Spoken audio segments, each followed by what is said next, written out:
கற்பனை செஞ்சு பாருங்கள்.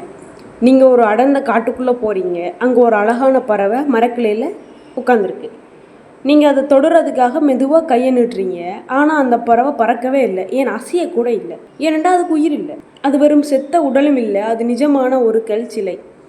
அதோட இறகுகள், கண்கள், அலகுகள் எல்லாமே இரும்பை விட பலமான கல்லாக மாறி இருக்கு. விஞ்ஞான உலகத்தையே நடுங்க வச்ச இந்த பூமியோட மிகப்பெரிய சாபம் பெற்ற நரகத்தை பற்றி தான் இன்னைக்கு நாங்கள் பார்க்க போகிறோம். ஆப்பிரிக்காவில் இருக்கிற தன்சானியா நாட்டில் சாத்தானின் குளம் என்று சொல்லப்படுற ஒரு குளம் இருக்கு. அந்த குளத்தில் இருக்க தண்ணியில் ஒரு சொட்டு காலை வச்சாலும் சரி, பறவையோ விலங்கோ மனிதரோ எதா இருந்தாலும் அடுத்த 10 செகண்டில் அவங்க உடம்பு அப்படியே கெல்லாம் உறைஞ்சு போயிடும். இது என்ன கடவுளோட சாபமோ இல்லை வேற்றிக்கிரகவாசிகள் இதுக்கு பின்னாடி இருக்கோ, மக்களோட சதியோ என்னன்னு சொல்லி தேடி பார்ப்போம். வேர் தேடி சேனலோட மிக முக்கியமான தேடலுக்கு இன்னைக்கு போக போகிறோம்.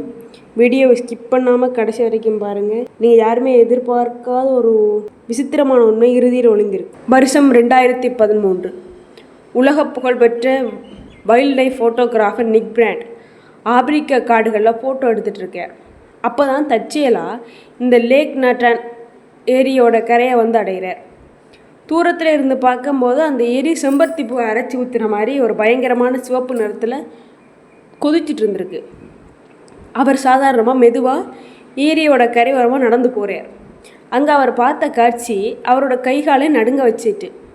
ஏனெண்டா கரையில் ஒரு பறவை வாத்து தண்ணீரில் நீந்துற மாதிரி கல்லாக உறைஞ்சி போயிருக்கு. இன்னொரு பக்கத்தில் வௌவால் ரெக்கையை விரிச்சபடி தலகலாக கல்லாக மாறி இருக்கு. அப்போ இந்த ஃபோட்டோகிராஃபர் பயந்துட்டார். இது ஏதோ மரம் இல்லாட்டி பிளாஸ்டிக் பொம்மையாக இருக்கும்னு நினச்சி மெதுவாக கையை வச்சு பார்க்குறார்.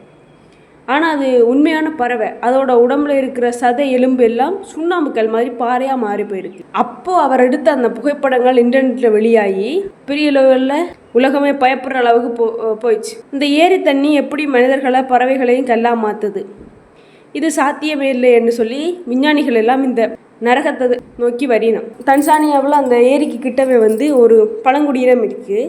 அவையோட பேர் மாசாய் பழங்குடி. அங்கே இருக்கிற மக்கள்கிட்ட விஞ்ஞானிகள் போய் கேட்கணும், ஏன் இந்த ஏரியில் இருக்க தண்ணி இப்படி இருக்குது, ஏன் இங்கே இருக்க பறவைகள் எல்லாம் இப்படி கல்லா போகுதுன்னு. அதுக்கு அவர்களிடம் ஒரு கதை இருக்குது. இந்த ஏரிக்கு பக்கத்தில் இருக்கிற மலைக்கு என்ன பேர் தெரியுமா? ஓல்டேண்டோ லெங்காய். இது எங்களோட மொழியில் கடவுளின் மலைன்ற அர்த்தம்.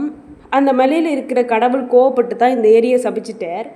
அதனால தான் இங்கே வர்ற எல்லாமே கல்லா மாறுது அப்படின்னு சொல்லி அவை பயந்து நடுங்கினோம். ஆனால் விஞ்ஞானிகள் அந்த எரிமலையை ஆராய்ஞ்சு பார்த்தப்போ உலகத்திலேயே எந்த ஒரு எரிமலைக்கும் இல்லாத ஒரு விசித்திரமான உண்மை தெரிய வந்திருக்கு. உலகத்தில் இருக்கிற எல்லா எரிமலையும் சிலிக்கா கலந்த சிவப்பு நிற லாவாவை தான் கக்கும்.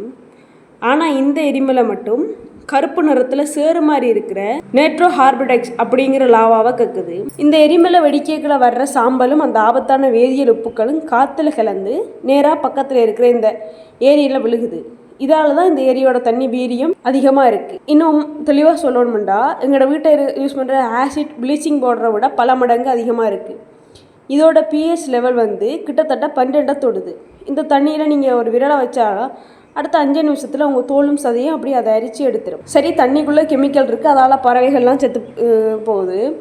ஆனால் இந்த இறந்த உடலெல்லாம் வழுகி போகாமல் இப்படி மம்மி மாதிரி இருக்குது, கல் மாதிரி மாறுது.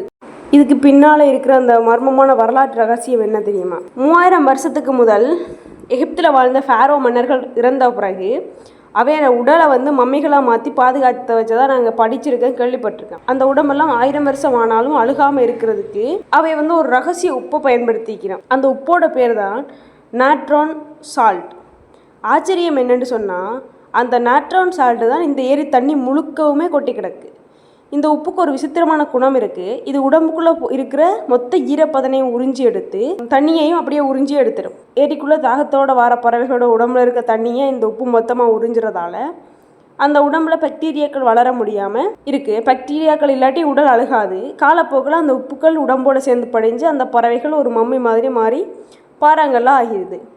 இது சாபம் இல்லை, சாத்தானும் இல்லை, இயற்கையோட ஒரு கொடூரமான வேதியியல் விளையாட்டு. இயற்கையோட அந்த மாபெரும், நான் ஆரம்பத்திலே சொன்ன மாதிரி அந்த விசித்திரமான உண்மை என்னன்னு சொன்னால், எந்த ஏரியை தொட்டால் மரணமோ, எந்த ஏரி நரகமோ, அந்த ஏரியில் தான் பிளமிங்கோ அப்படிங்கிற லட்சக்கணக்கான ராஜஹம்ச பறவை தங்களோட வாழ்க்கையை நடாத்துது. உலகத்தில் இருக்கிற முக்கால்வாசி பிளமிங்கோ பறவை பிறக்கிறதே இந்த ஏரியில் தான். ஏனென்று சொன்னால், இந்த பிளமிங்கோ பறவைகளோட கால் தோல் தடிமனாக இருக்குமா. இந்த ஏரியோட கெமிக்கல் அதோட காலை எதுவுமே செய்யாது. இந்த ஏரிக்குள்ளே வேறு எந்த ஆபத்தான மிருகமும் வர முடியாது. அதால் தங்களோட முட்டைகளையும் குஞ்சுகளையும் பாதுகாப்பாக இருக்க இந்த நரகத்தை தங்களோட சொர்க்கமாக மாற்றி வச்சிருக்கு இந்த பறவைகள். இயற்கை நமக்கு தெரியாத எத்தனையோ ரகசியங்களை இன்னும் ஒளிச்சு வச்சிருக்கு. அப்படி ஒரு ஆச்சரியமான வேரைத்தான் இன்னைக்கு நம்ம வேர்தேடி சேனலை பார்த்துருக்கோம். ஆப்பிரிக்காவோட இந்த கல்லாகு வெறியை பற்றி நீங்கள் என்ன நினைக்கிறீங்க அப்படின்னு சொல்லி உங்களுக்கு கருத்துக்களை சொல்லிட்டு போங்க. இந்த வீடியோ உங்களுக்கு பிடிச்சிருந்தா லைக் பண்ணி ஷேர் பண்ணுங்கள். மறக்காமல் இந்த சேனலை சப்ஸ்கிரைப் பண்ணுங்கள். அடுத்த வீடியோவில் இதை விட ஒரு அதிரடியான மர்மத்தோடு உங்களை சந்திக்கிறேன். நன்றி, வணக்கம்.